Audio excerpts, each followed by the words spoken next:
Bienvenidos a una nueva exploración a fondo. Hoy, tenemos sobre la mesa un tema que honestamente va a cambiar la forma en la que vemos algo que usamos absolutamente todos los días. Hola, ¿qué tal? Y sí es algo tan cotidiano que ni siquiera lo cuestionamos. Exacto.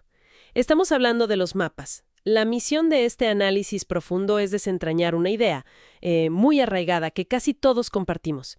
Esa creencia de que los mapas son como espejos objetivos de la realidad.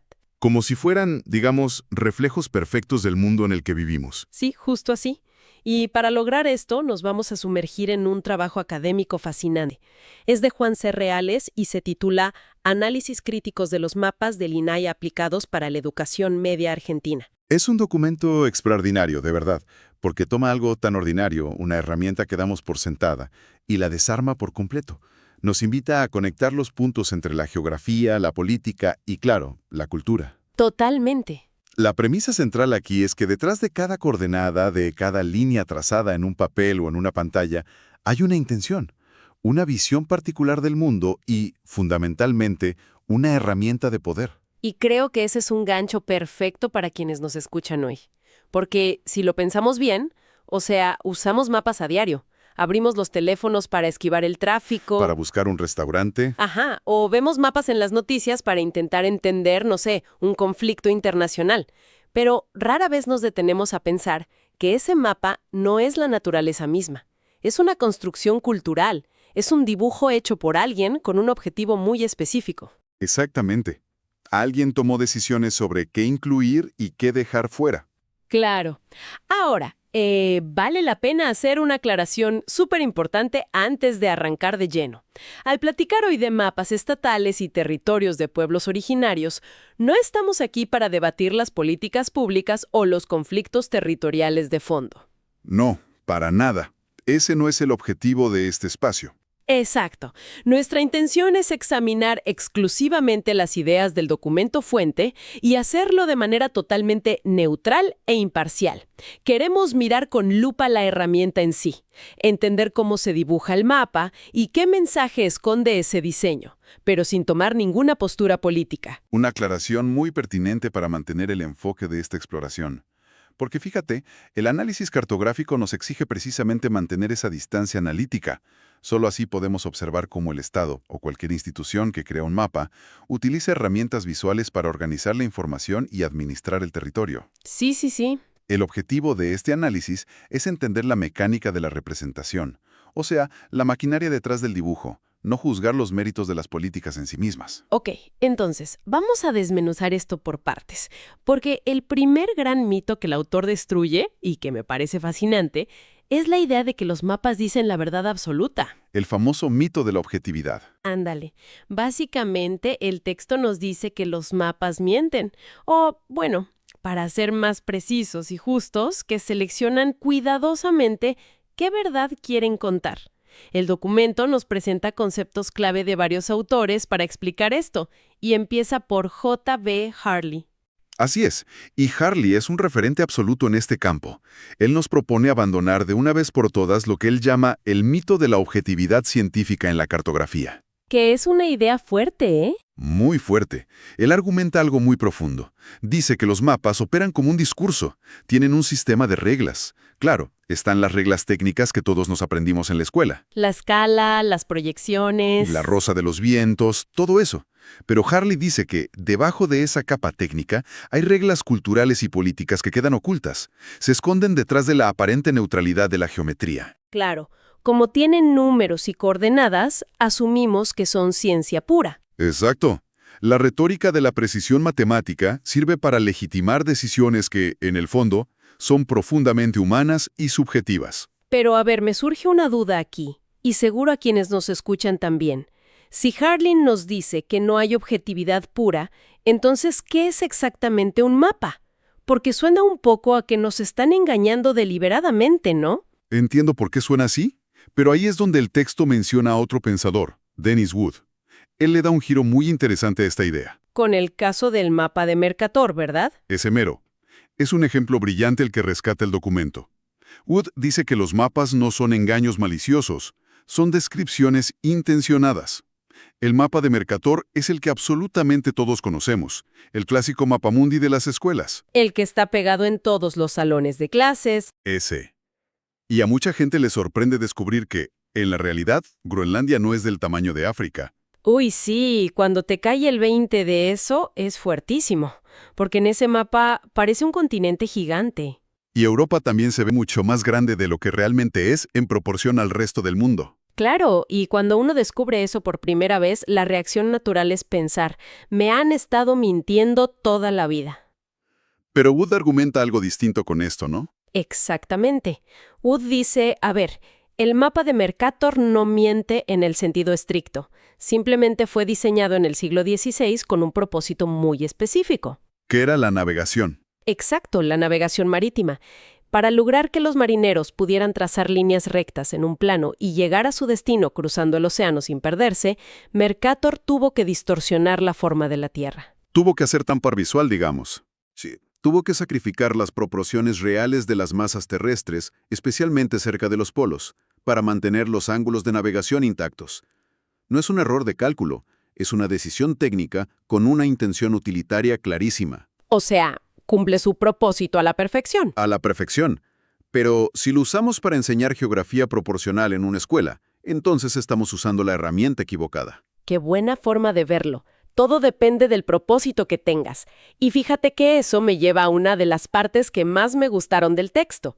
Para entender esta intención detrás de los mapas, el documento introduce a un pensador llamado Torricelli. Ah, sí, los conceptos de Torricelli son clave aquí. Sí, hace una distinción que es como poética y a la vez superanalítica.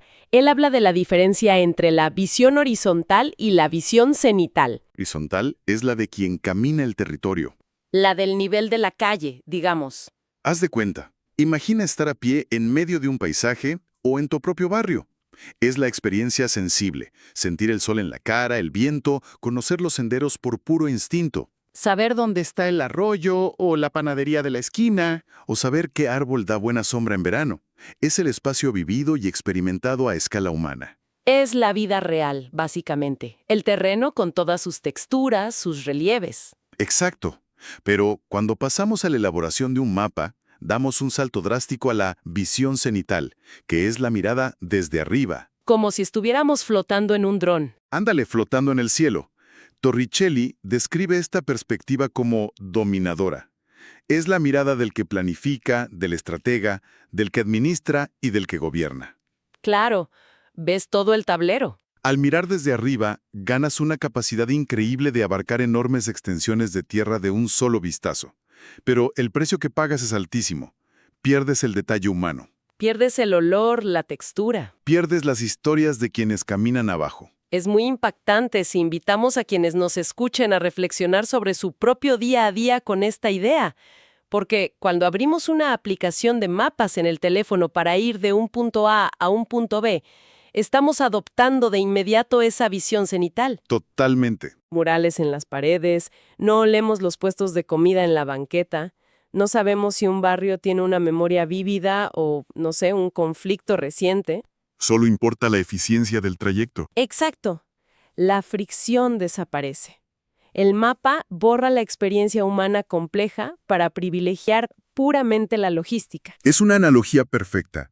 Y esa misma lógica de simplificar lo humano para poder gestionar lo logístico, pero llevada a la escala inmensa de un país entero, es exactamente lo que el autor analiza al observar la cartografía oficial en Argentina. Que es el núcleo de este documento. Así es. Para entender esto a fondo, el documento de Reales nos sitúa primero en el contexto cartográfico argentino, apoyándose en la investigadora S. Quintero. Hay que entender que históricamente en Argentina la tradición cartográfica ha estado fuertemente anclada en la esfera militar. Claro, el Instituto Geográfico Nacional, el famoso IGN.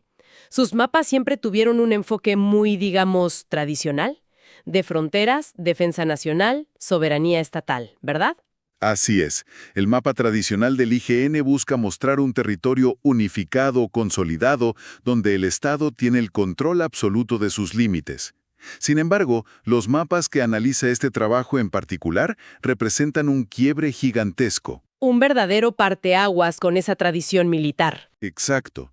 Porque los mapas que vamos a analizar hoy no fueron creados por militares, sino por un organismo civil, el Instituto Nacional de Asuntos Indígenas, conocido por sus siglas como el INAI. Son mapas publicados recientemente, en septiembre de 2024. Y aquí es donde se pone realmente interesante, porque el autor no solo nos cuenta la historia de la institución, sino que hace una comparación visual súper detallada entre dos mapas oficiales del INAI. Ambos mapas están a la misma escala, que es una escala pequeñísima, de 1 a 12.500.000. Y para que visualicemos qué significa esa escala, 1 a 12.500.000 es una escala tan masiva, tan panorámica, que ciudades enteras o montañas gigantes desaparecen en apenas 1 milímetro de papel. Es la silueta completa del país vista desde muy, muy lejos. El panorama más general posible, sí. Pero lo que resulta curioso, y el autor lo destaca muy bien, es que al ver ambos mapas se ven radicalmente distintos, a pesar de que los hizo la misma institución. El primer mapa se titula Territorios con ocupación actual, tradicional y pública. Ajá. Visualmente es súper llamativo. Son como manchas enormes de colores sólidos que cubren regiones enteras del país. Parece un mapa pintado, no sé, con brocha gorda. Exactamente. Y en cartografía a esa técnica se le llama usar variables visuales areales. Areales de área. De área, sí. Es decir, en lugar de usar puntitos o líneas, usas áreas enteras de color plano. El efecto psicológico e inmediato que genera ver grandes manchas de color, por ejemplo, representando a los pueblos wichí o mapuche, es una sensación de homogeneidad. Y de continuidad histórica. No, totalmente. Cuando ves este mapa, da la impresión visual de ser una fuerte reivindicación de la tierra. Te está diciendo, aquí hay una presencia ininterrumpida, vasta y ancestral. Es un mensaje muy potente. Transmite muchísima fuerza, pero luego el documento nos pide que miremos el segundo mapa, que tiene un título mucho más burocrático. Distribución geográfica de las comunidades pertenecientes a pueblos originarios con relevamiento culminado. Solo el título ya te dice todo. Sí, y la imagen es totalmente otra historia. Es radicalmente distinta. Este segundo mapa abandona por completo las grandes superficies de color continuo y opta por una simbología puntual. Usa cruces, triángulos, pequeños círculos esparcidos por el contorno del país. Se ve completamente fragmentado. De hecho, parece más un diagrama de dispersión estadística o un mapa de brotes de algo, en lugar de un mapa de territorios culturales. Sí, sí. ¿Por qué el mismo instituto haría dos mapas que cuentan historias tan opuestas visualmente? Porque tienen intenciones distintas. Y esa fragmentación no es accidental en absoluto. Este segundo mapa muestra la lógica pura del Estado administrando.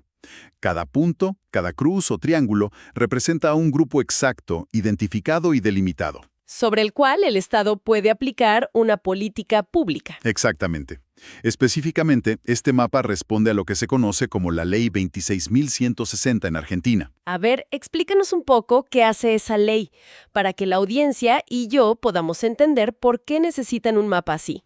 Claro, de manera muy simplificada, es una ley de emergencia que busca suspender los desalojos de las tierras que tradicionalmente ocupan las comunidades indígenas. Esto se hace mientras se realiza un relevamiento técnico y jurídico para reconocerlos formalmente. Entiendo. Entonces, para que el Estado pueda proteger a una comunidad de un desalojo, necesita saber exactamente dónde está, cuántos son y cuáles son sus límites. Necesita convertir una cultura viva y extendida en un punto fijo en un sistema de coordenadas. Ok. O sea que el primer mapa intenta representar de alguna manera el espacio vivido o el territorio reclamado históricamente. La visión horizontal que mencionaba Torricelli hace un rato. Exactamente. Pero al intentar dibujarlo con la visión cenital del Estado, se pierde toda la riqueza cultural de esas manchas de color. Y el segundo mapa es directamente administración pura. Ubica un punto exacto para poder gestionar un trámite legal. Y ambos, a fin de cuentas, terminan imponiendo una delimitación legal y estatal sobre identidades que son inmensamente complejas. Encierran la fluidez de las culturas originarias. Que históricamente se movían, ¿no? Según los ríos o las estaciones. Así es, las encierran en polígonos cerrados dentro de un software de sistemas de información geográfica. Lo cual nos lleva a un concepto que, mira, me dejó pensando muchísimo leyendo el documento. Y es que el análisis cartográfico crítico no solo se trata de mirar lo que está impreso con tinta, se trata de buscar lo que falta, los silencios. Lo fascinante aquí es precisamente esa ausencia. Sí, porque en este segundo mapa, el de las comunidades con el relevamiento culminado, es decir, con el papeleo terminado, la gran pregunta es, ¿qué pasa con las comunidades cuyo trámite administrativo aún no ha concluido? Ya sea porque viven muy lejos, porque faltan recursos estatales o simplemente por la burocracia infinita. Ajá, ¿qué pasa con ellos? Pues que las comunidades sin el relevamiento terminado simplemente no aparecen, se desvanecen del mapa. No existen visualmente.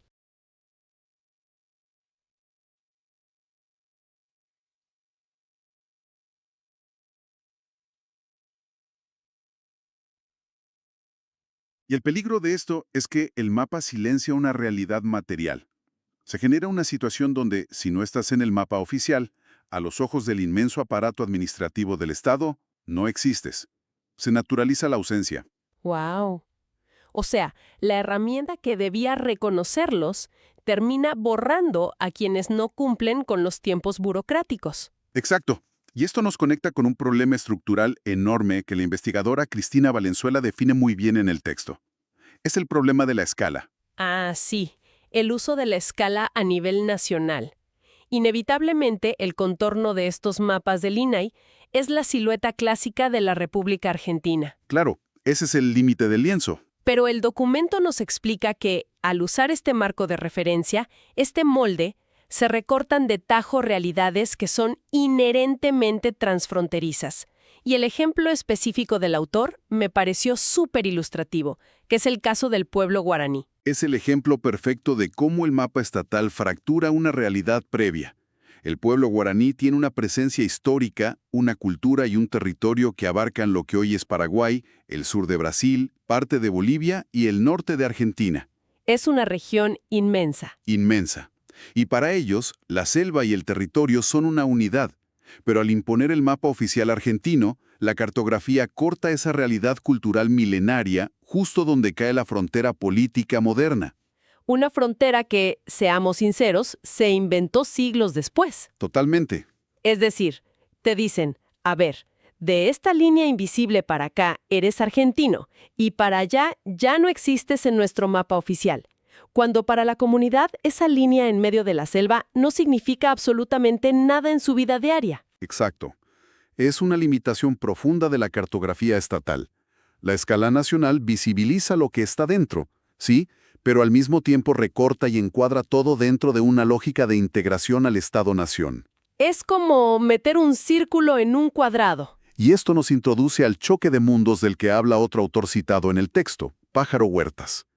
Él contrasta esto que llama la cartografía convencional, o sea, los sistemas de información geográfica, coordenadas, satélites, con lo que él denomina mapas de tierras, que son creados por bases campesinas o comunidades indígenas.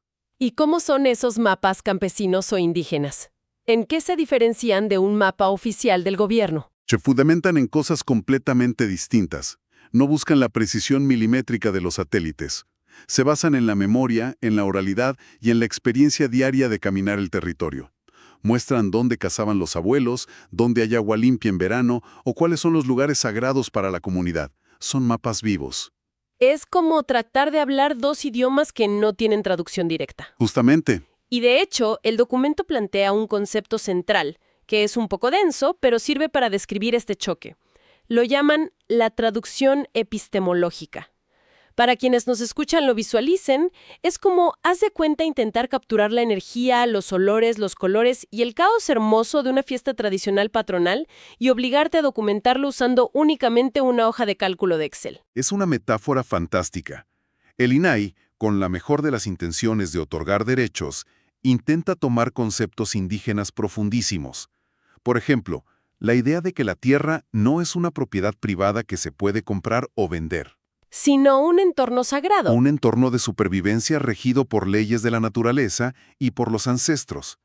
Y tiene que empaquetarlos en un formato occidental. Los obligan a convertirse en puntos, líneas y polígonos dentro de un software. Claro, el Estado les dice, mira, quiero protegerte, pero para hacerlo Tienes que explicarme tu mundo en mi idioma, el idioma de coordenadas, de leyes y de polígonos. Y esa es la tremenda paradoja de todo este asunto. El mapa se diseña para empoderar y sacar de la invisibilidad histórica a estas comunidades. Eso es innegablemente un avance. Sí, nadie niega eso. Pero la herramienta misma de representación termina subordinando el conocimiento y la visión del mundo local a los parámetros rígidos y fríos de la ciencia y la administración occidental. Para ser reconocidos, deben dejarse traducir al lenguaje de la misma estructura que históricamente los ignoró. Es algo que de verdad nos deja pensando muchísimo sobre cómo las buenas intenciones a veces se topan con las limitaciones de nuestras propias herramientas. Ahora, lo que me parece sumamente admirable de este trabajo académico de Juan C. Reales es que no se queda solo en la queja teórica o en el análisis de escritorio. No, para nada, va mucho más allá. Él lleva todo este debate monumental directamente al salón de clases. El documento detalla una propuesta didáctica súper específica para alumnos de cuarto año del bachiller en Ciencias Sociales y Humanidades en una escuela de la provincia de Mendoza, en Argentina. Y es una bajada a la práctica sumamente necesaria. No podemos dejar estos conceptos solo para los investigadores académicos. La educación media es el momento ideal para que los jóvenes empiecen a desarmar estas estructuras de pensamiento. Para que cuestionen la información visual que reciben a diario. Exacto. Totalmente de acuerdo. El autor propone una secuencia de 3 clases que, mira, me pareció genial. En la primera clase, el objetivo principal es desnaturalizar el mapa, y lo hacen de una manera súper práctica. Los alumnos tienen que comparar un croquis dibujado a mano por ellos mismos, por ejemplo, las instrucciones de cómo llegar de la escuela a su casa, Ajá. y lo comparan con un mapa oficial del Instituto Geográfico Nacional de la misma zona exacta. Es llevar a la práctica la teoría de Torricelli y de Dennis Wood, pero ahí mismo, en el pupitre. Porque piénsalo, cuando un chico dibuja un croquis para ir a su casa, resalta lo que a él le importa. La tienda de dulces, la casa del amigo, el parque que hay que cruzar con cuidado. Ignora los nombres de las calles si no le sirven. O el semáforo que siempre está descompuesto. Esa es la visión horizontal. Pura experiencia vivida e intención. Al ponerlo al lado del mapa oficial, que está lleno de cuadrículas perfectas y nombres oficiales, se dan cuenta de algo clave. Que ambos, tanto el dibujo a mano como el mapa del gobierno, son selecciones intencionadas de la realidad. Ninguno es más verdadero que el otro. Simplemente responden a propósitos distintos. Exacto. Es cuando a los alumnos les cae el 20 de que todo mapa discrimina información. Luego, en la segunda clase, el profesor lleva estos mismos mapas del INAI que acabamos de platicar al aula. Ponen a los estudiantes a buscar los silencios cartográficos. A ver qué falta. Exacto, a analizar por qué se usaron grandes manchas de color en un mapa y puntitos esparcidos en otro. Identifican esos conflictos de poder invisibles detrás del diseño gráfico. Los preparan para ser lectores críticos de la realidad. Y la tercera clase es la culminación de todo el proceso. Los alumnos dejan de ser espectadores y se convierten en cartógrafos críticos. Tienen que investigar y crear sus propios mapas o infografías sobre conflictos territoriales reales y locales. Problemas que ellos viven, ¿no? Sí, por ejemplo, analizan los derechos de los pueblos nativos en su propia región de Cuyo frente a la expansión urbana o los grandes proyectos mineros.